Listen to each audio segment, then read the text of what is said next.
to 2022. Instead of the Padres offering Hosmer 7 years at $140 million, this is the guy they should be going at. Or the White Sox pursuing Manny Machado. This is the guy you should be going after. Or the Royals re-signing Hosmer and Moustakas. No, this is the kind of guy you should be getting. And the Orioles, who are doing absolutely nothing to make their team younger and long-term better, this is the type of player you should be going after.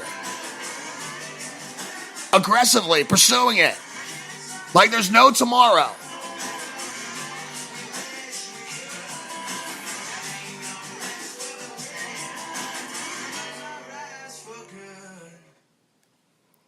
It's the Jake Robinson Sports Experience.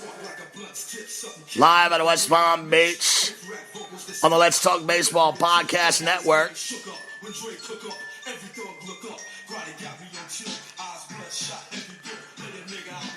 According to Kenny Rosenthal, the Nats are eyeing free agent starting pitcher Lance Lynn.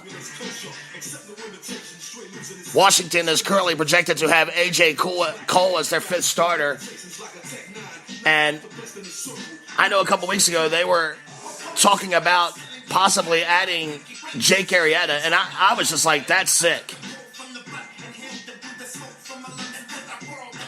But Lance Lynn is a cheaper option, and the Washington Nationals, they're having luxury tax threshold problems. Now, they got a couple free agents in Gio Gonzalez. He's going to be a free agent at the end of the year. Tanner Roark will be a free agent at the end of next year.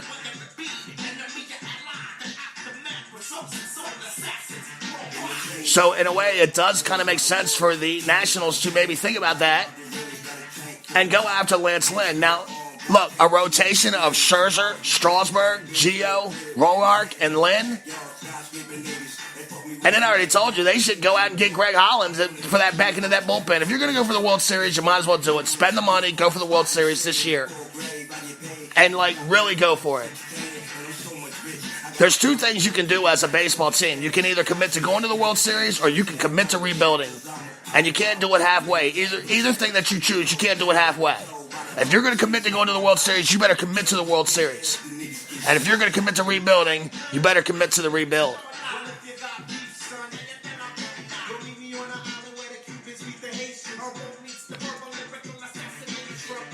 Now, as I said, the luxury tax is becoming problematic for the District Nats. Their projected payroll right now stands currently at $201.4 million. And that surpasses that $197 million threshold by far. Washington paid over $1.43 million in penalties last year for surpassing that threshold. Their penalty rate is due to increase from 20 to 30% this season. And should their payroll exceed $217 million, that penalty will increase further. Now, I hear people talk about having a salary cap in baseball. This is a salary cap, and it is working, people. It's working. I've been hearing a lot of talk about these super teams, and I got to tell you, I don't know. I live in the American League East. I know all about super teams. Super teams is not new to us. The Red Sox, the Yankees, every year they have super teams. I know all about them, and I ain't scared of them. In fact, these teams want to spend all this money. It's going to be dead contracts in the end, like Jacoby Ellsbury. And everybody has been making money this year. The only really, I look at CC Sabathia. That's a bargain at $10 million for the year.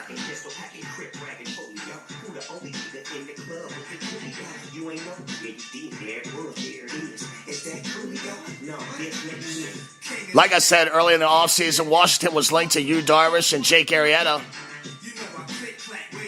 But Lance Lynn might prove to be that cheaper option. Like I was saying last week, you want to catch production without the cost. And if you feel that Lance Lynn can give you what a Yu Darvish gave you last year, then, for significantly cheaper money, then you might as well go with Lance Lynn. After missing the 2016 season with Tommy John surgery, Lynn had a comeback year in 2017. He went 11-8 with a 3.43 ERA, 153 Ks, and 186 in the third innings. Now, Lynn has also been linked to the Nationals because of his relationship with Washington pitching coach Derek Lilliquist.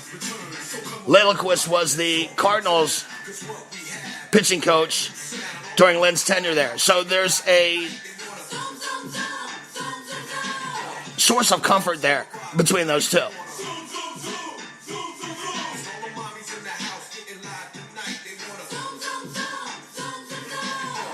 The Rangers, Orioles, and Brewers have all expressed interest in Lance Lynn. Jake Robinson's Sports Experience on the Let's Talk Baseball Podcast Network. It's your boy, Jake the Snake Robinson, half man, half podcast machine.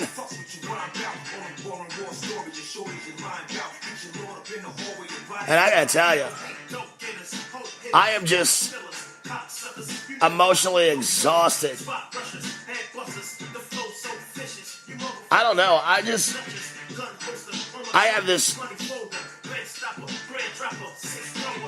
cloud of just anger around me right now. I can't even explain it.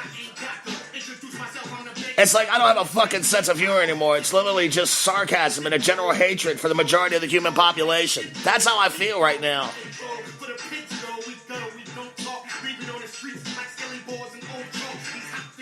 You all realize I'm going to snap one day, right? I just want to make sure that you know.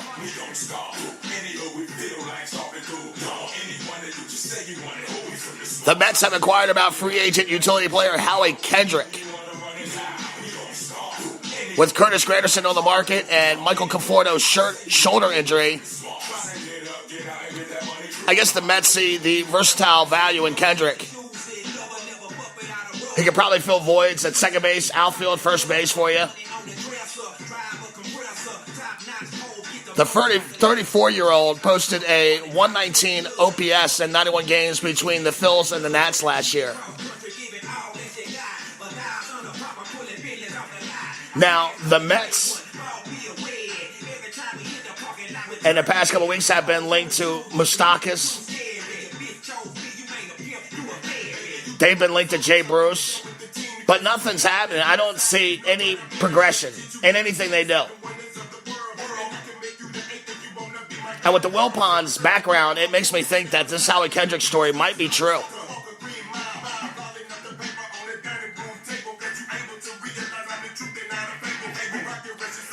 But Howie had a good year last year. He just injured. And he's getting up there. He's 34 years old. And 34 years old ain't what it was in the 90s. You feel me?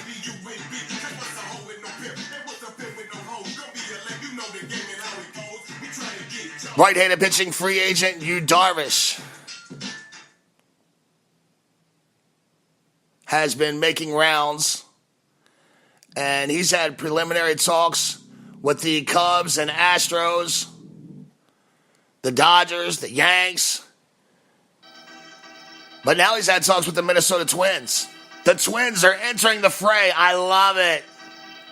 Small market team, like, I don't care. I'm David, baby. All I need is a slingshot and a couple rocks, and I'm going to take down all you Goliaths.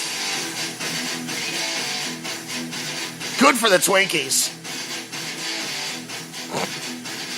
Now, look, while the cash-strapped Twinkies are fiscally more frugal than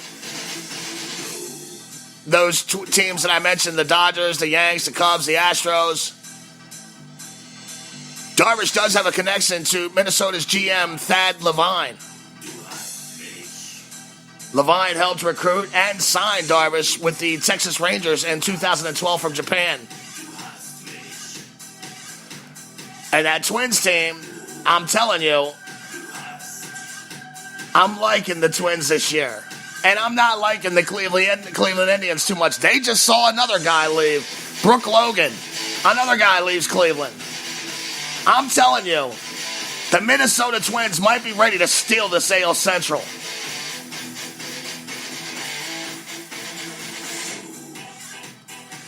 They were able to get into the postseason last year with a promising young rotation and that raw blossoming lineup. Now with Hector Santiago on the market as a free agent,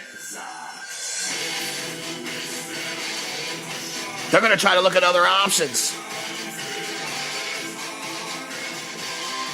Yu Darvish went 10-12 with a 3.88 ERA last year and is expected to ink a multi-year contract in the $20 to $25 million range.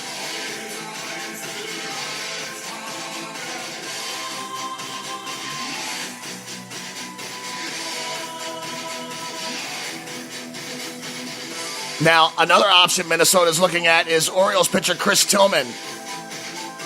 Reports are that the Orioles and Tigers have inquired as well, but Minnesota is becoming very, very aggressive. Tillman, who labored through shoulder problems last year, got a late start to a season, and he was atrocious. He didn't pitch until mid-May, and when he did, he had 21 starts, and he was very hittable. 7.84 ERA. I mean, it was just disgusting.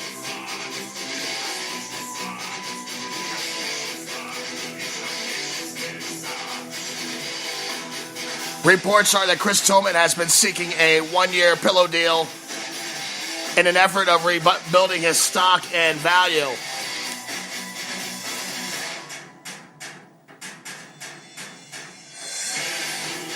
So at this point, it looks like Tillman is looking to bet on himself. From 2013 to 2016, he was a very reliable, dependable pitcher. He exceeded 170 innings pitched in each of those seasons, and he had a 3.91 ERA in the American League East.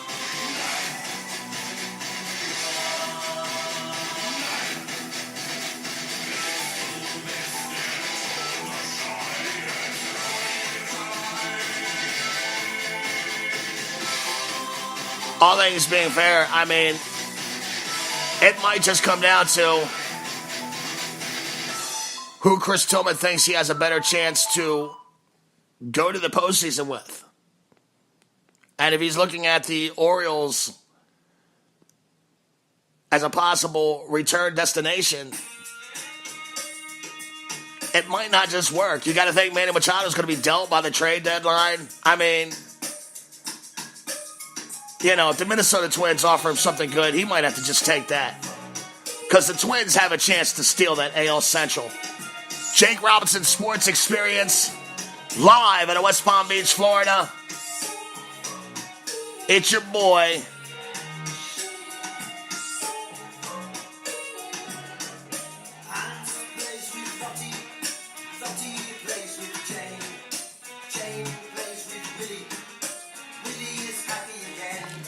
in a three-wheel deal, the White Sox, Dodgers, and Royals traded away some pretty nice pieces.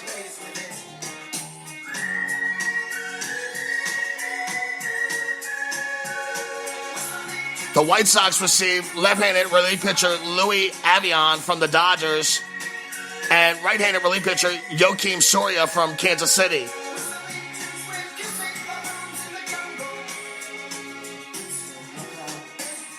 Now I'm going to break it down because it's a three-way deal. So, look, in the White Sox end of that deal, they've been in dire need of bullpen help all winter.